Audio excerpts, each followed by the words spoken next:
that point. So how did you get involved with Mark Wildman? So when I started the company, and most of the training for clubs and maces was done in time. You probably remember that like a few years back, that people say, do this for a minute, 30 seconds, you know, everything was like that. And I was like, why aren't they applying sets and reps like weightlifting? Because the background I came from, thick-headed guy, I'm in Florida and I'm building the clubs. There's a guy on the West Coast named Mark Wildman who's developing training programs for clubs, kettlebells, sandbags, body weight stuff, staff fighting, you know, all these martial art adjacent training techniques. And I didn't know about them. I heard of them, but it was just never. But basically, it's kind of a cool story. So as time's going on, I'm trying to figure out how to market my clubs. I'm a one-man band. I'm trying to do everything. I've got a guy that's helping me that's a website guy. Got rid of him, got another guy. We just outgrew each other one way or another. And I met... Then you got this really obnoxious guy named Sebastian. I don't know where you found him. Sebastian, if you guys call here, you're going to talk to Sebastian. He's the best. He is the best. We picked up a media guy named Carlos of the Snag Agency in Fort Lauderdale.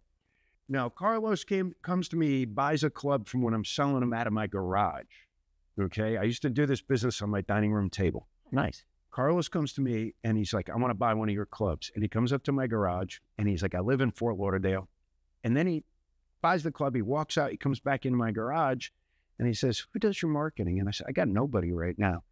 And he said, would you like to give it a shot? And I'm like, sure. And I didn't ask him any qualifications or anything. I'm just like, anybody that's going to help me, I'm just going to take it. If it's a few bucks, whatever. I just need help. I don't know what I'm doing really. I'm just spending my whole day on Facebook talking to people about club training and how great it is. Carlos is like, let's do something. And he started working with me. And he got me in touch with Mark Wildman because Carlos, which he should have led with this, and I laugh at it all the time. Carlos is a multiple Ironman, okay? He trained for Golden Gloves boxing. He's run a New York City, a Boston, and a Chicago, and I think Los Angeles marathon. And he's done some other insane bike riding stuff and things. So the guy's a total jock, right? And he's into this type of stuff. And I didn't find this out till like a year after. And I'm like, you're supposed to lead with that, bro. We're a fitness company. And he's like, but I didn't think it would matter. And he's a very humble man, as you can see by the description I just gave. And he's very good at marketing. He said to me, I've been getting this kettlebell program from a guy named Mark Wildman. And I'm like, yeah, a guy named Wild. What kind of, you know, like I was kind of like, yeah, I heard of him, you know, like what kind of programs he got? He's like, it's pretty good. He worked in the science field and now all of a sudden he's in the fitness industry and he's applying science to it. Engineering. He's mathing it out. Like, lift this weight for this many times for this much time. And when you get to your next level, you're going to be lifting this, and it's right on the money. And he kind of was doing the same type of training I was, but I'm doing it in my head. He's writing it on a spreadsheet and keeping track of it. So I was like, oh my God, why don't I know this guy? How come he's not like my brother here? So he put us in touch and we started working together. Now Mark's building his business. So he's got his guy that's the equivalent of Sebastian and his crew. He's got a film crew. I mean, like he's got a whole production crew. And his stuff is amazing. This guy is on point. He knows what he's talking about. He is very, very smart in athletics and in physical motion. He basically has you in a training program that borderlines on physical therapy. He's got you doing things where you're not going to get the likelihood of you being injured from your exercises is greatly reduced. Me being a meathead and going out with my meathead friends and everybody's punching each other in the arm on a PR and stuff like that. And we're trying to PR every 2 weeks. So there was 4 of us always injured. Yeah. Always injured. If you follow the program, you don't get hurt. You don't get hurt. So at the end of the seminar, one of the items that you make is the Gladiator. The Gladiator, which is a 50-pound club. It's a 50-pound handle. 50. It's a 50-pound handle that goes up to 75 pounds. Okay. So brought it out, and Sebastian did some work with it, and then A couple of the other guys worked with it. So I picked it up. I do 21 pounds at home. I picked it up. And I did 2 shield casts on the right side with it. And it happened. And my elbow said, that was dumb. Yeah. And as calm as Mark said, that's why you do the progressions. And he's exactly right. Now, but one of the big points is, what is the key to, most people wouldn't think of this, with clubs, the key to making clubs work for anyone is what? The adjustability factor. No, not just that. Not just that, the other side. Not the side. Oh, the weight. Well, that's what I was going to get to. I was going to say, it's so the 1 pound weight. When you get to the adjustability factor and the fact that we make 1 1/4 pound weights, this was also a reason why we plugged in with Wildman. Most fixed weight clubs that were non-adjustable clubs, that's basically what 95% of the clubs in the market are. There's nothing wrong with them. There's nothing wrong with them. They serve their purpose. Right. But you get a tool that's like this and it weighs 5 pounds. The next one is 10 pounds. Your wrist cannot support 5 pounds. And when you reach a certain level, your stability in your wrist and your elbow is going to fail. So the first progression we went to, it was the 2.5 pound weight. That was very important.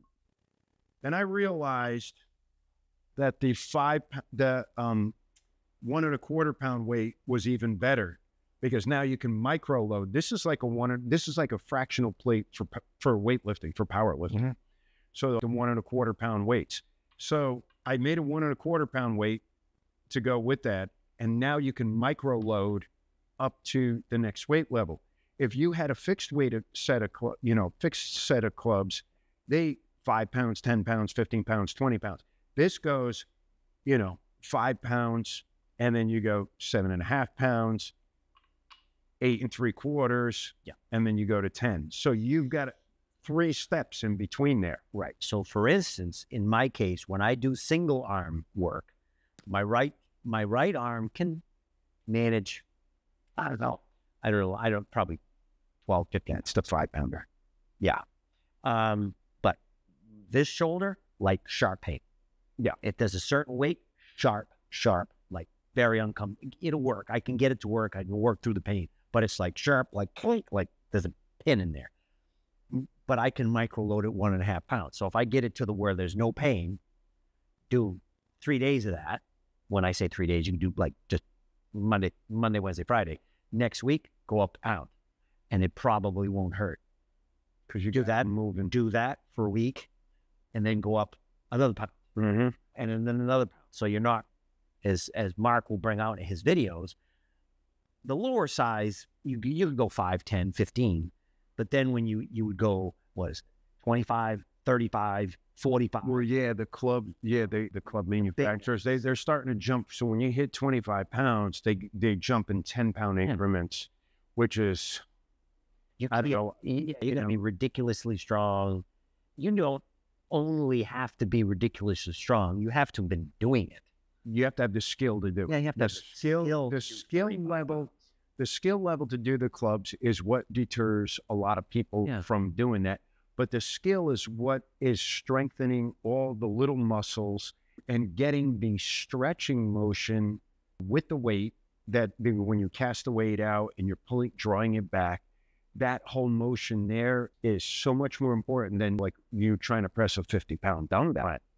That's more damaging. It's more joint compressing. This opens up your joints, allows for better blood flow.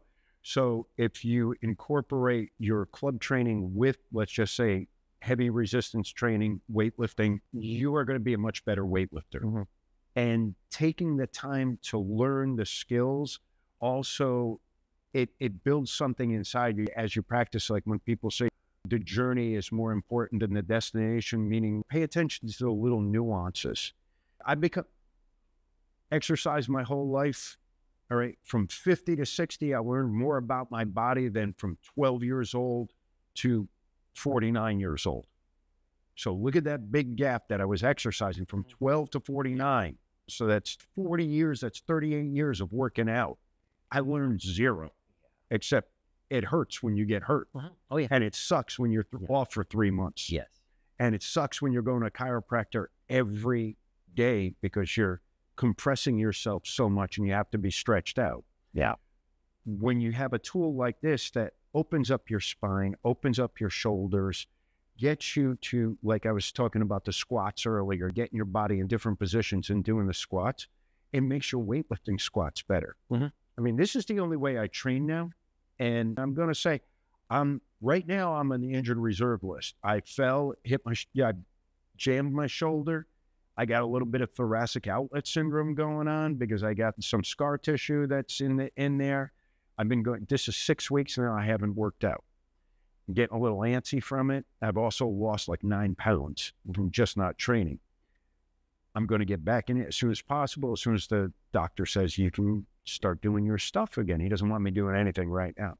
But I do have a lot of scar tissue there breaking up. But if I had done, let's say from that 50 to 60 years old of the weightlifting that I was still doing, I would have probably been injured like 15 times in that 10 years because of what I was trying to accomplish.